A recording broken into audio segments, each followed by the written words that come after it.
얼마 전에 디즈니 플러스가 이제 런칭을 했는데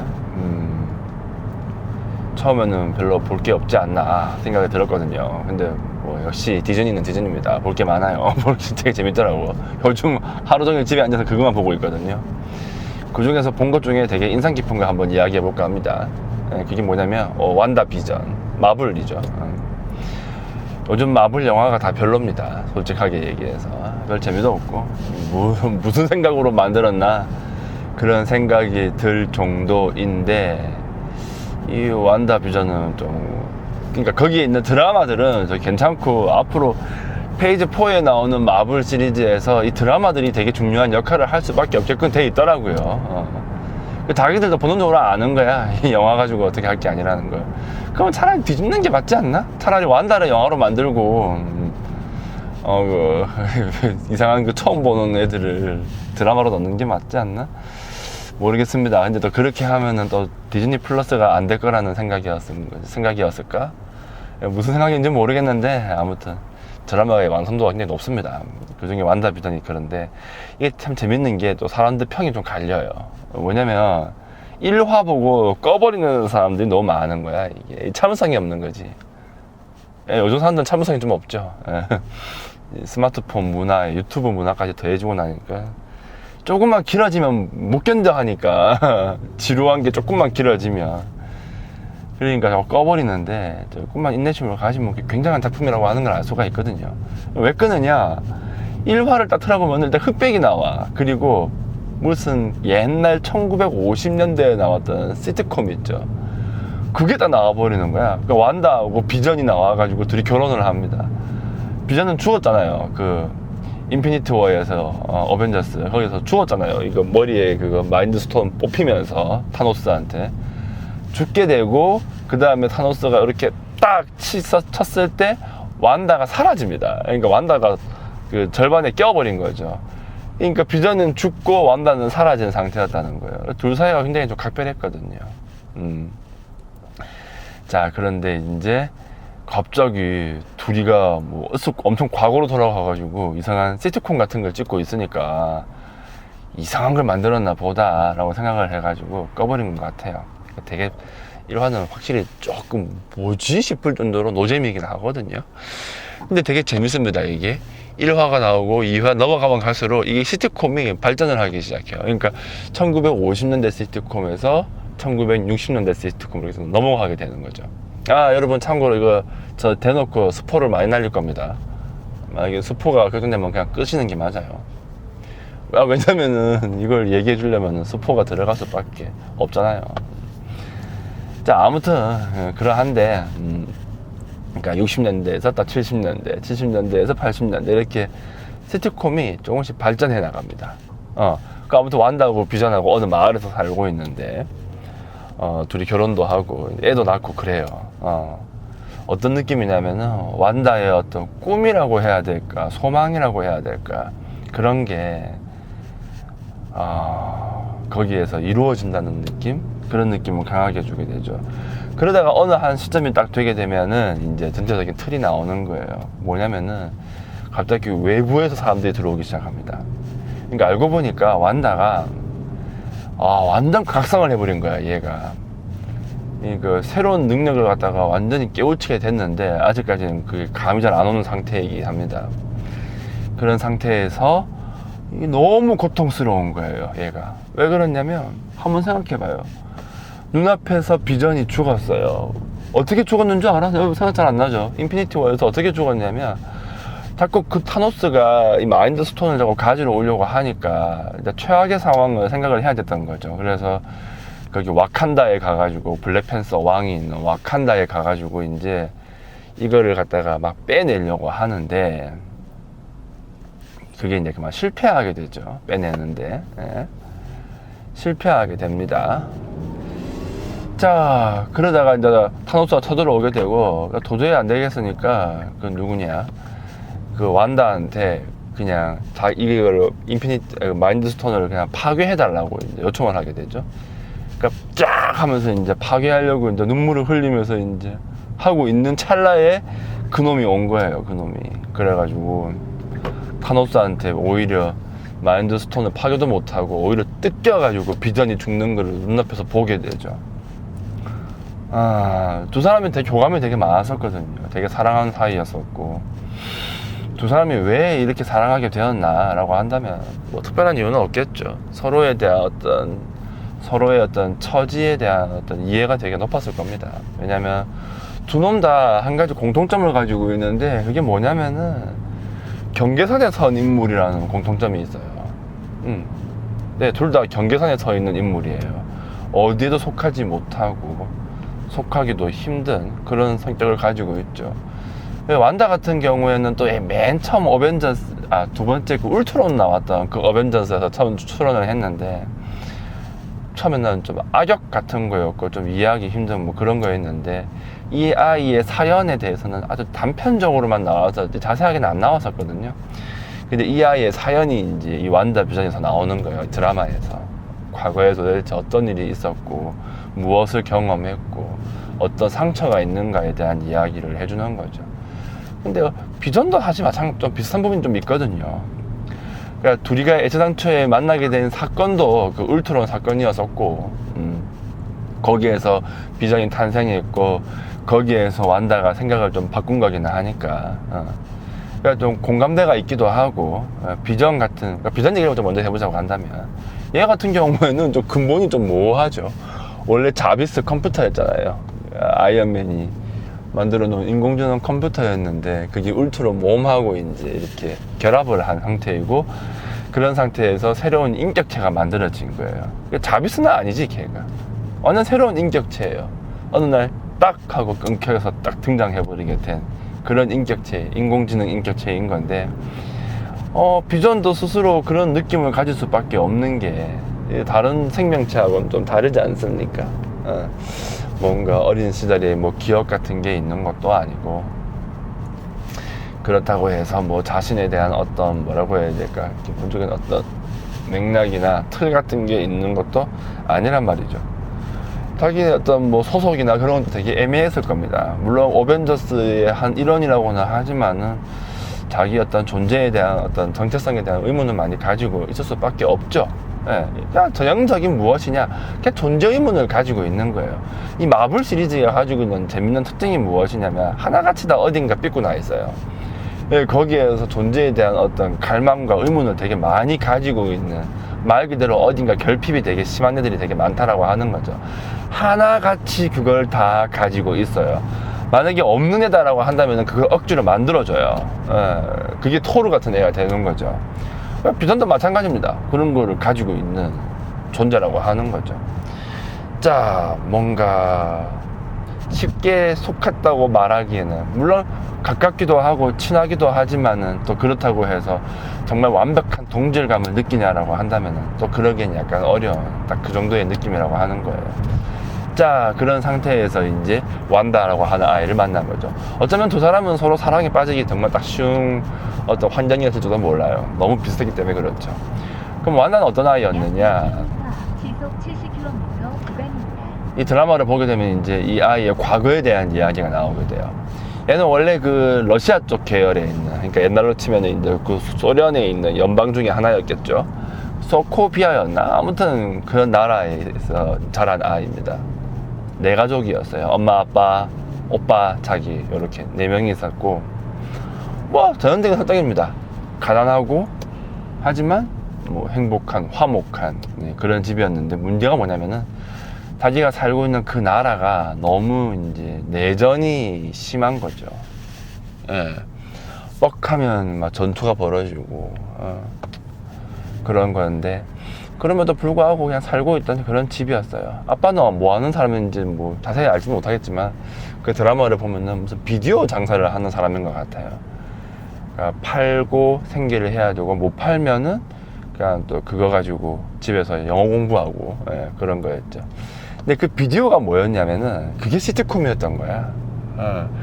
그러니까 어린 시절에 봤었던 그 비디오가 1950년대에 주로 나왔던 시트콤, 미국의 시트콤. 그걸 이제 이 어린 나이에 완다가 너무 재미있게 즐겁게 봤던 거죠. 그러니까 집에서 엄마 아빠하고 같이 이제 오빠랑 같이 그 시트콤을 보던 그 시절의 기억이 얘한테는 자기 인생에서 가장 행복했던 순간으로 남아 있는 겁니다. 예, 가장 행복했던 순간으로 남아 있는 거야. 그런데 그만 이제 미사일이 하나가 탁 떨어지게 되는 거죠. 근데 거기에 또 스타크가 덕해서 스타크 인더스트리얼 딱 붙어 있는 거죠. 자, 그리고 미사일이 터져가 죽은 게 아니라 미사일이 떨어졌는데 그 아파트였거든요. 이거 뚫고 들어오니까 이제 엄마 아빠가 그 잔해에 깔려서 죽어버렸어요. 그리고 이제 그 혼란스러운 상황 아래에서 또 TV는 또 돌아가고 있었거든요. 그 시티콤이. 그러니까 완다가 순간적으로 이런 생각을 합니다. 이건 다 꿈일 거야. 저 시티콤도 끝나면 꿈이잖아. 저거 그냥 환상 속의 이야기인 거잖아. 그러면서 자기도 눈 감고 일어나면 이건 다 꿈일 거야 라고 생각을 하게 되지만, 예, 꿈이 아니죠. 자, 그때 그 폭탄이 깜빡깜빡 하거든요. 시속 70km 구간 단속 중입니다. 옛날에는 그 폭탄이 오발이라서 안 터졌다라고 하는 설정이었는데, 그게 아니라 완다가 이미 그때 이제 마법사로서의 어떤 능력을 이미, 얘는 그렇게 그냥 태어난 애였던 거야. 그래가지고 이제 자기도 모르는 사이에 그 능력을 이용해가지고 그 폭탄을 터지는 걸 갖다가 막은 걸로 보여요, 얘가. 근데 자기한테 그런 능력이 있는 줄 몰랐겠죠. 자, 아무튼 부모가 그렇게 죽었습니다. 그러면은 그 서방 세계에 대한 어떤 분노가 또 생기기 시작했던 거죠. 그러다가 그 하이드라라고 하는 단체를 만나게 되고, 거기에 이제 자원에서 들어가게 된 거죠. 그러니까 거기서 이제 실험체가 되게 되고, 거기에서 이제 인피니티 스톤 하나 만지면서 이제 능력을 좀 더 강하게 각성하게 되는 어떤 계기가 된 것 같아요. 그런 다음에 이제 울트론으로 넘어가게 되는 거죠. 이야기의 흐름이 그렇게 되는 겁니다. 자, 얘는 부모님이 죽었다라고 하는 그게 되게 큰 애인데다가 그 이유 때문에 아주 최악의 어떤 반자유주의 그리고 뭐 테러 단체에 얘가 가입을 하게 된 그런 캐릭터라고 보시면 될 거예요. 그런 데서 일을 하려면은 내가 정말 뼛속까지 사악한 인간이면 또 괜찮은데, 그러기에는 애가 성품이 너무 또 착한 거야. 어린 시절부터. 또 행복감을 많이 느끼기도 했거든요. 그러니까 결국 얘가 그런데 가입하게 된 가장 근본적인 이유가 무엇이냐면은 부모의 상실에서 오게 되는 그 어떤 분노와 어떤 결핍에서 그런 걸 느끼게 되었다라고 보시면 되겠죠. 자, 그러니 얘도 되게 정체성이 모호할 수밖에 없는 거예요. 어쩌다 보니까 또 뭐 어벤져스 멤버들하고 친하게 지내긴 했지만 친하게 되긴 했어. 그런데 결국 결이 좀 다르다는 느낌이 들지 않아요, 이게? 애시당초에 뭐 나는 너희들이랑 좀 다르지 않느냐라는 그런 느낌을 좀 가지기도 되게 쉽고, 그런 거예요, 이 사람이. 물론 각자가 다 나름의 상처가 있기는 하지만 뭐 그런 것까지 뭐 얘기를 주고받지는 않으니까 알 수가 없지 않습니까? 그런 거예요, 이게. 자, 그러니 자기는 약간 좀 외지인이고 동떨어져 있고 뭔가 뭐라고 해야 될까, 그들에게 깊게 동화되기는 어렵다라는 생각을 가지고 있는 그 상태에서 이제 비전을 만난 거죠.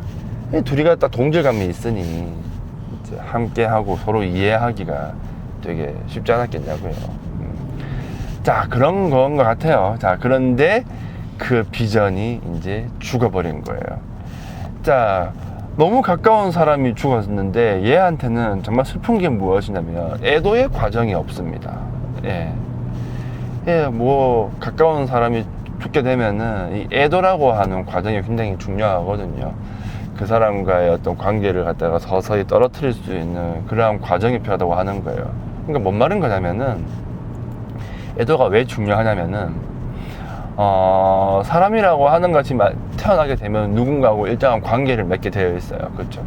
제일 처음에는 부모하고 관계를 맺게 되고, 누군가 좋아하는 사람이 생기게 되고, 그 사람과 또 관계를 맺게 되고, 이런 어떤 일련의 어떤 과정이 있다라고 하는 거죠. 나라는 사람이 나의 어떤 독자성으로 나라는 사람의 어떤 자아와 주체를 갖다가 형성해 나가는 것은 절대 아니라는 겁니다. 항상 누군가가 필요하다는 거예요. 어느 타인의 존재가 필요하다고 하는 거죠. 그리고 그 타인에게서 인정받고 사랑받는 그러한 과정 속에서 자기 효능감을 느끼게 되죠. 그게 그냥 인정 욕망을 말하는 거예요. 그러니까 인정을 받는 그 경험이라고 하는 것이 굉장히 중요하다고 하는 거죠. 그런데 나에게 가장 큰 어떤 인정과 나의 어떤 효능감을 느끼게 해주던 존재가 죽는다고 한번 해보자고요. 그러면은 그 사람하고 이렇게 얽혀있는 어떤 주체성이라고 하는 게 있거든요. 이렇게 얽혀있다고 두 사람의 관계가. 이거를 이제 새롭게 떨어뜨린 채 주체가 한 단계 더 발전해야 하는 어떤 필요성이 있는 겁니다. 그 사람이 없는 상태에서 자신의 어떤 효능감이라고 하는 걸 새롭게 느껴야 한다고 하는 거죠. 그 과정을 보여주는 게 애도라고 하는 거예요. 옛날에는 애도를 좀 되게 좀 길게 잡았죠. 뭐 한 3년씩. 너무 길지 않나? 또 한편으로는 3일은 또 너무 짧지 않나? 아무튼 근데 뭐 그게 이제 애도의 시간이라고 보시면 됩니다. 완다는 부모한테 엄청난 사랑을 받았던 사람이에요. 그래서 비록 뭐 환경이나 이런 것이 약간 좀 문제가 있긴 했었지만서도 그래도 뭐 자기 어떤 효능감이나 내가 꽤 괜찮은 사람일 수도 있다라고 하는 그런 느낌을 충분히 가지고 있던 애였죠. 그런데 부모가 딱 죽게 되게 되고 애도의 과정이 충실하게 이루어지지가 않습니다. 자, 그러니 얘가 그 다음 단계로 새로운 주체성을 형성해 나갈 수 있는 가능성을 갖다가 박탈당하게 되는 거죠. 그런 상태에서 얘가 이제 그 하이드라에 들어간 거예요. 하지만 그 과정 속에서 어쨌든 간에 또 다른 또 타인을 만나게 되는데 이 타인과의 만남이 되게 독특했던 거예요. 자, 뭔 말인 거냐면은, 자, 인간이 살아가면서 가지게 되는 모든 문제는 사실 전부 다 타인에게서부터 비롯한다라고 보아도 큰 무리가 없습니다. 네. 우리가 가지고 있는 모든 문제의 시발점은 타인이라고 봐도 돼요. 결국 너와의 어떤 관계에서부터 시작이 된다고 하는 것이고, 타인과의 관계에서 가장 근본적인 문제가 되는 건 무엇이냐면은 대타성 때문에 그런 거예요. 자, 대타성이라고 하는 건 뭘 말하는 거냐면은 너의 마음속에 있는 나의 존재라고 하는 거예요. 뭔 말이냐면은 여러분이 나를 이렇게 보고 있으면은 여러분 마음속에 들어가 있는 나에 대한 어떤 생각 같은 게 있을 거 아닙니까? 그쵸? 그게 바로 대타성이라고 하는 거예요. 뭐 사르트르는 대타 존재라고도 이야기를 하게 되죠. 여러분의 마음속에 있는 나를 얘기하는 거예요. 근데 여러분의 마음속에 있는 나는 어떤 사람일지 내가 알 수가 없습니다. 어떤 사람은 나를 좋게 바라볼 테고, 어떤 사람은 그냥 재수없다고 얘기하는 사람도 있을 테고, 뭐 다양할 거 아닙니까? 그쵸? 그게 이제 대타성이라고 하는 건데, 이 존재 때문에 우리가 되게 살아가는 게 힘들어지는 거예요. 멀리 갈 거 없이 간단하게 얘기해보자면 그냥 트리플 A 형들 말하는 거예요. 맨날 남 눈치를 보잖아. 저 사람이 날 어떻게 생각할까? 저 사람이 나에 대해서 어떤 생각을 가지고 있을까? 그런 눈치 더럽게 많이 보는 사람들 있잖아. 그게 바로 뭐냐면은 타인의 마음속에 있는 나에 대한 부분을 갖다가 의식한다는 거예요. 그게 이제 문제가 될 수 있다라고 하는 겁니다. 자, 그러니까 그건 무시를 하지 말라는 거냐. 그게 아니라 이게 한 인간의 자아에 꽤 큰 문제를 일으킬 수 있다라고 보는 거예요. 이게 뭔 말인 거냐면은, 자, 이건 이제 실존주의에서 나온 개념인데, 일단 실존주의 철학이 가지고 있는 기본적인 맥락은 이거예요. 인간에게는 본질이 정해져 있지 않다라고 보는 거예요. 뭔 말인 거냐면은, 자, 사물들은 본질이 정해져 있어요. 이 자동차의 본질이 뭡니까? 달려야 돼요. 얘는 그렇게 만들어진 물건입니다. 그렇기 때문에 이 자동차는 본질이 정해져 있어요. 마치 플라톤 같은 느낌이죠. 자, 우리가 찍고 있는 이 고프로도 뭐다? 본질이 정해져 있어요. 핸드폰도 본질이 정해져 있다고요. 다 목적이 뚜렷하게 있는 물건이라는 거예요. 이런 게 본질이 정해져 있다고 보는 거예요. 인간에겐 그런 본질이 있느냐라고 한다면은 옛날에는 있다고 봤었죠. 신이 정해졌다고 봤으니까요. 근데 이제 오늘날에는 그런 생각을 가지지 않습니다. 물론 또 생물학은 또 다른 이야기를 하고 있긴 하지만 어쨌든 그런 본질이 정해져 있다고 보진 않아요. 그냥 항상 또 열려 있다고 보게 되는 거죠. 자, 그러한 관점이 있다라고 하는 거예요. 그러니 인간은 끊임없이 자기 자신을 변화시킬 수 있는 존재다라고 하는 게 핵심이에요. 또 인간이 왜 스스로를 변화시킬 수 있냐면은 자기 자신에 대해서 의문을 가지고 있기 때문에 그래요. 예, 여러분도 그렇잖아요. 매일같이 어떤 날은 내가 괜찮은 것 같고, 어떤 날은 정말 쓰레기 같은 하루를 산 것 같고, 어떤 하루는 되게 멋진 하루를 산 것만 같은 그런 느낌이 있잖아요. 내가 이 일을 하는 건 또 맞는 건지, 이렇게 살아가는 게 맞는 건지, 그런 의문이 끝도 없이 들지 않습니까? 그쵸? 예, 그걸 말하는 거예요, 그걸. 그래가지고 이제 그런 부분에 대한 이야기, 그런 생각들, 그런 의문들, 그거는 인간만이 가질 수 있다라고 보게 되고, 그런 의문을 가지고 있는 인간의 어떤 고유한 특성을 보고 실존이라고 부르게 돼요. 그래서 실존은 항상 본질에 앞서게 돼 있다라고 하는 거죠. 그렇죠? 근데 이게 정말 그렇느냐라고 한다면 또 꼭 그렇지도 않다는 겁니다, 이게. 왜냐면은 타인의 마음속에 있는 그 대타성 때문에 그런 거예요. 왜 그럴까? 자, 보통은, 자, 여러분들 봐봐요. 좀 성격이 약간 좀 쿨하고 그런 애들 같은 경우에는, 뭐, 주변 사람들이 마음속에 있는 나 자신에 대해서 별로 신경을 쓰지 않습니다. 별로 신경 안 써요. 저도 별로 신경 안 쓰거든요. 여러분이 뭐 나에 대해서 뭐라고 생각을 하든지 말든지 별로 그렇게까지 그 부분을 의식하지 않습니다. 되게 내가 나를 싫어하는 사람이 와가지고 막 욕을 되게 많이 달거든요. 나는 그거 상종 안 해요. 상종할 이유가 없잖아요. 아이, 저 사람 잘못했네. 자, 아무튼 그렇다고요.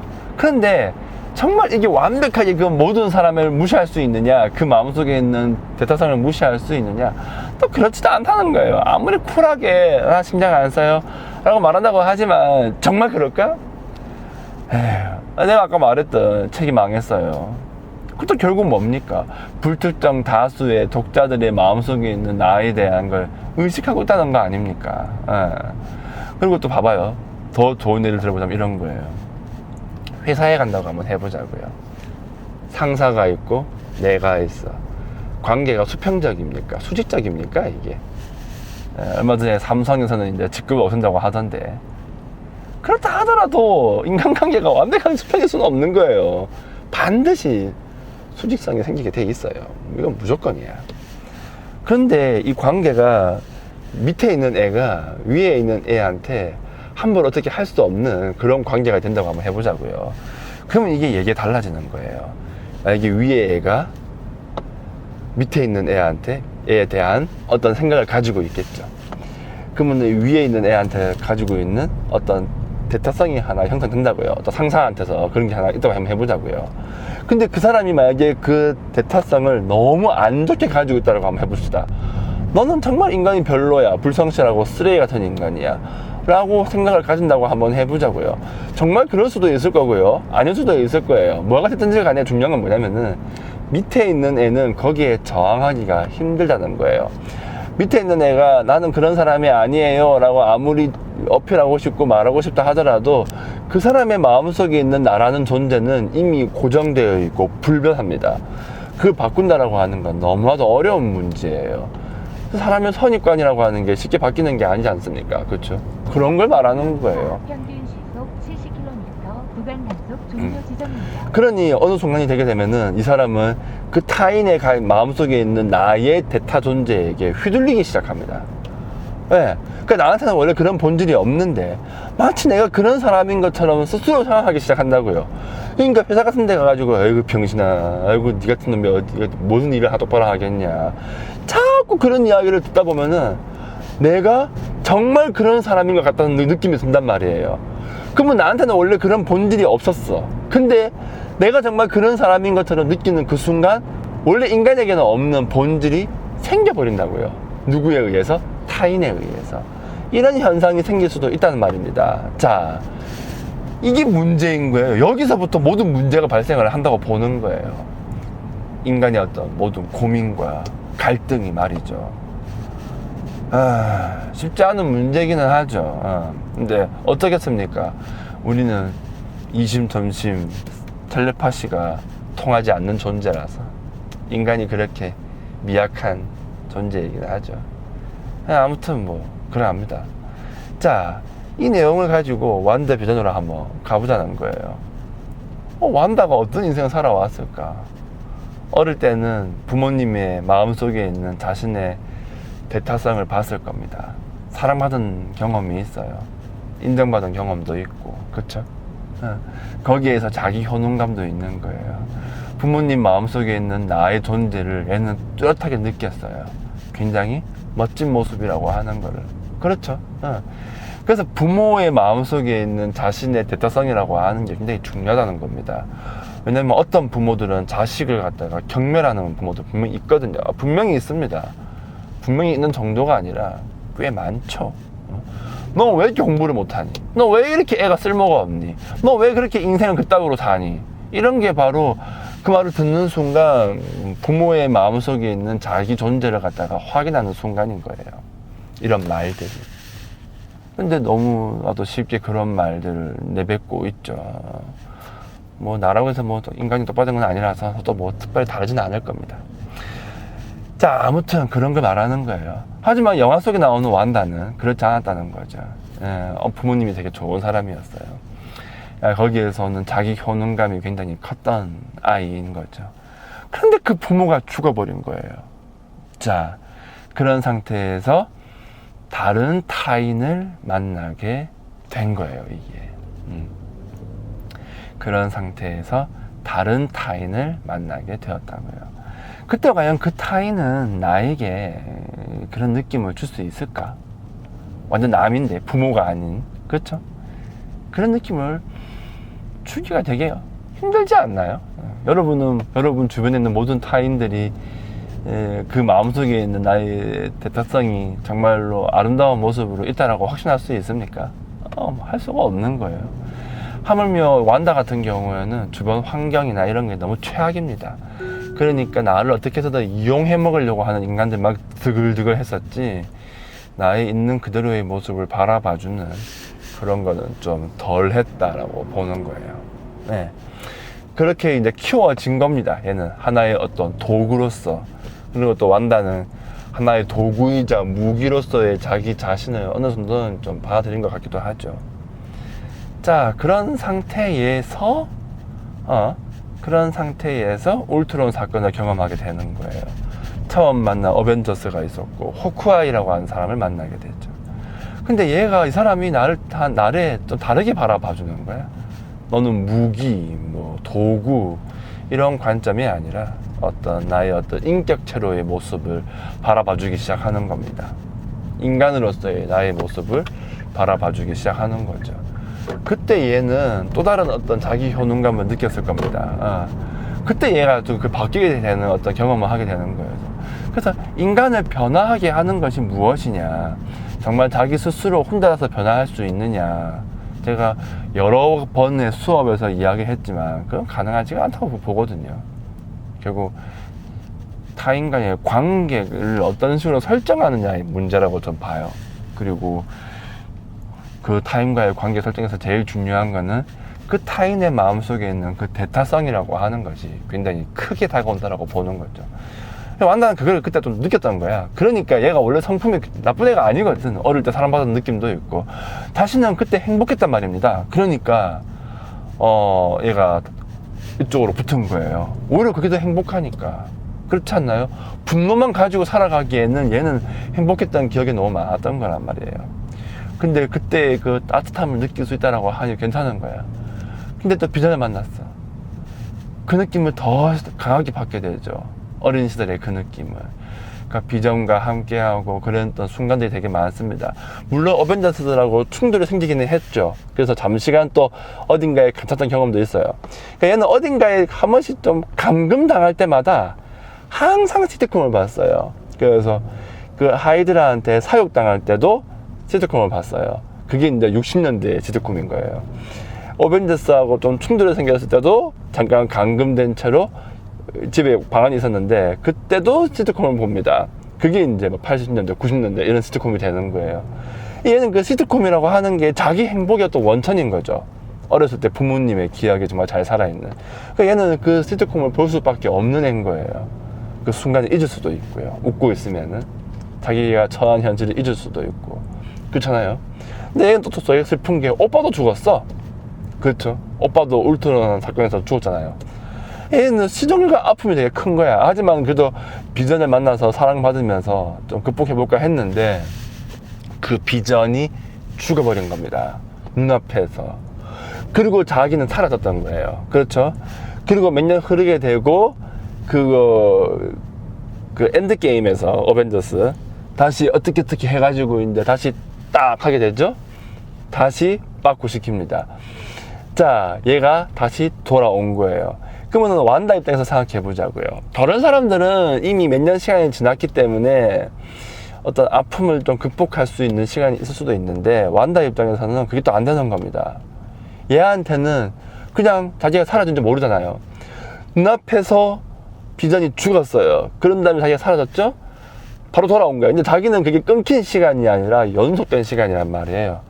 딱 돌아와 보니까 다시 타노스랑 싸우래요. 싸웠어요. 분노가 장난이 아니죠. 그때 얘가 순간적으로 타노스를 거의 압도하는 모습을 보여주거든요. 엔드게임에서. 그때 얘가 각성을 한 것 같아요. 예. 어떻게 본다면 얘는 아주 많은 슬픔과 고통이 동반되어야만이 좀 각성할 수 있는 그런 캐릭터가 아닌가 싶기는 한데 아무튼 그게 딱 핑크가 된 건 맞아요. 그러니 엄청난 분노가 생기게 되는 거죠. 하지만 봐봐요. 엔드게임 제일 마지막에 봐봐라. 하나같이 다 봐봐. 아이언맨만 슬퍼하잖아.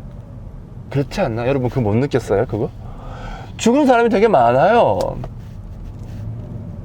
그렇지 않나? 걔도 죽었잖아. 걔 가지고 이름도 생각이 난다. 아무튼 그 여자 있잖아요. 걔도 죽었잖아.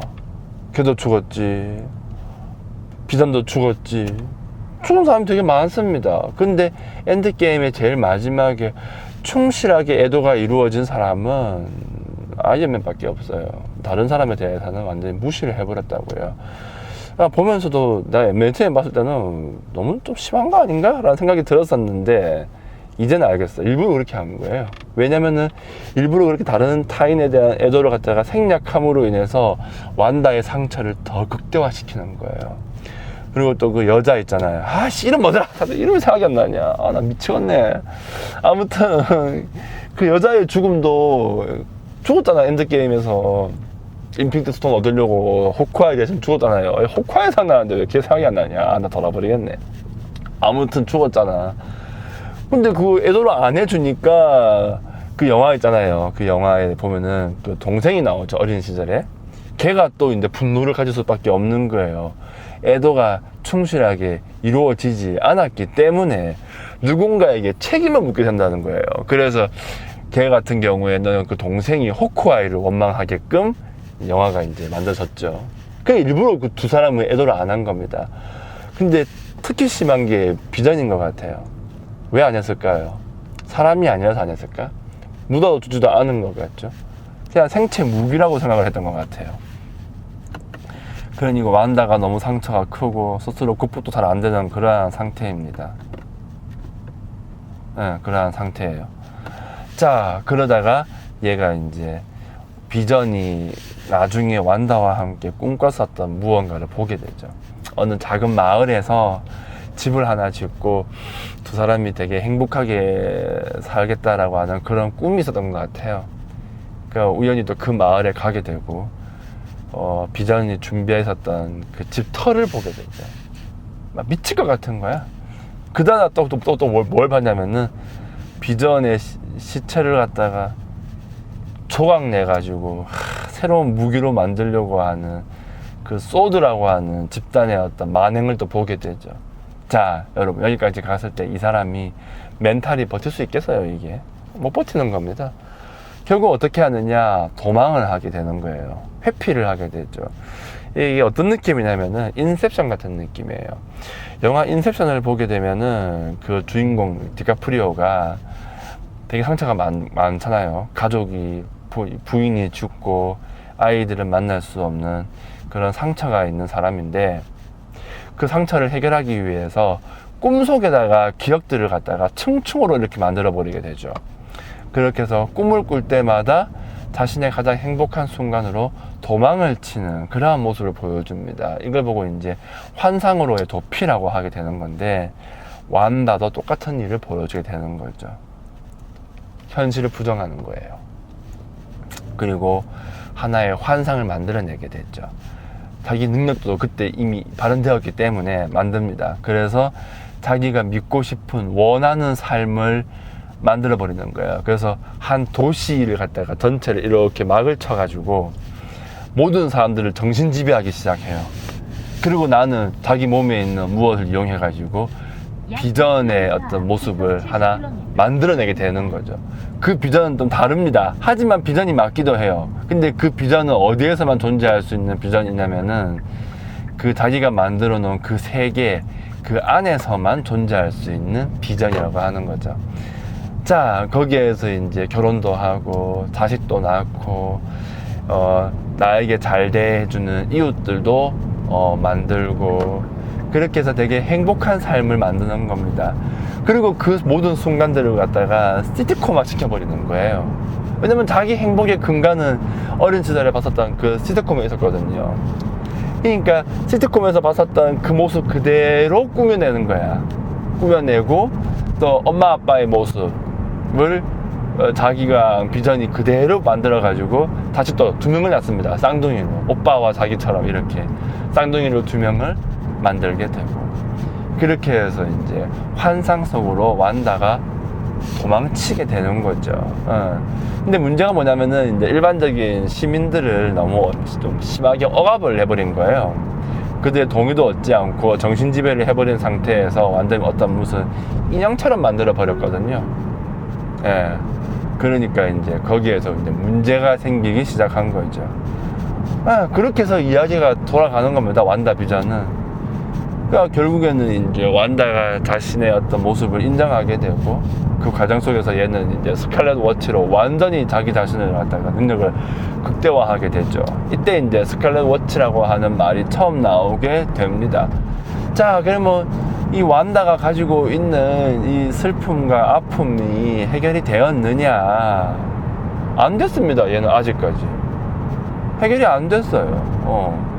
그냥 그런 행동을 하면 안 되기 때문에 자기가 만들어 놓은 그 가상의 환상 세계를 갖다가 포기해 버렸죠. 걔가 그 환상 세계를 포기해 버리게 되면은 자기가 만들어낸 자기 아들들 비전 전부 다 무너질 수밖에 없는 거예요. 사라질 수밖에 없다고요. 그렇게 해서는 안 되기 때문에 포기했던 거지, 여전히 얘는 애도가 제대로 이루어지지 않습니다. 또 한편 비전은 또 새롭게 또 재탄생하게 되죠. 그거는 드라마를 보시면 알게 되고요. 자, 아무튼 이런 일들이 벌어진다는 거예요. 이게 참 슬픈 일이죠. 그래서 이제 혼자서 저기 어디 처박혀 가지고 이제 삶을 살아가게 되는데, 이게 다음에는 이제 어떤 식으로 이어질지 자 되게 궁금한 대목이긴 하죠. 자, 얘의 어떤 상처나 아픔이 해결이 되지 않았기 때문에 정체성이 굉장히 아직까지 모호합니다. 얘가 정말 빌런이 될지 아니면 뭐 여전히 뭐 좋은 사람들의 편에 서게 될지, 그러니까 어벤져스의 편에 서게 될지는 알 수 없는데, 아무튼 뭐 중요한 거는 다음번 닥터 스트레인지에 나온다고 하니까 이게 어떤 식으로 연계가 될지 되게 궁금하기는 하네요. 자, 아무튼 이게 완다 비전이 가지고 있는 전반적인 내용입니다. 마블을 보고 있으면 이런 식으로 이야기를 갖다가 짜맞춰 나가는 경우가 되게 많습니다. 아이언맨도 그런 게 있었죠. 아이언맨 3에 보면은 또 개인적인 어떤 아픔이나 뭐 슬픔 이런 것들을 되게 많이 활용한다는 느낌을 강하게 주게 되고, 블랙 위도우 그래 맞죠. 그것도 보면은 그런 부분이 나오게 되고, 그렇죠. 아마 전부 다 그런 식으로 갈 겁니다. 각자의 어떤 고통을 다 건드려 나가는 거죠. 자, 그런 식으로 이야기가 전개가 되는 거예요. 근데 난 개인적으로는 이 완다의 이야기가 가장 좀 가슴이 아프지 않나, 그런 생각이 좀 많이 들어요. 다른 사람들한테는 그래도 이 정도의 슬픔을 갖다가 전해주지 않았거든요. 근데 완다는 정말 삶이 너무 불행하지 않나, 그런 생각이 좀 듭니다. 자, 그러면 완다 비전 이야기는 이 정도에서 마무리하도록 합시다. 사실 이런 것도 좀 영화를 좀 영상을 좀 사이사이 좀 띄우면서 보면 좋긴 한데 그렇게 할 수는 없으니까 아쉽긴 하네요. 자, 아이고, 이 차에서 이렇게 이야기하니까 나름 좀 장점이 많긴 합니다. 왜냐면 따로 시간을 안 내도 되니까. 집에서 사실 찍기 되게 어려워요. 진짜, 그러니까 정말 그 자식을 키우는 부모님들은 다 이해할 거라고 생각을 합니다. 언제 찍습니까, 이거? 주말에도 못 찍어요. 그러니까 할 시간이 없어. 야밤에 해야 되는데. 밤에 또 일을 해야 되니까. 아, 참. 항상 자꾸 우선순위에서 밀리게 되죠. 그래서 차량에다가 붙일 수 있는 이걸 한번 구매를 해봤는데 괜찮은 것 같아요. 앞으로 이렇게 이동하면서 짬날 때마다 한 번씩 이야기를 해볼까 합니다. 아이고, 말하다 보니까 성산대교까지 왔네. 이 다리를 건너면 목동이 있죠. 예, 지금 가는 곳이 어디냐면 목동입니다. 다 왔네요. 다 왔어요. 자, 그러면은 이 정도에서 마무리하도록 할게요. 자, 오늘 여기까지 끝.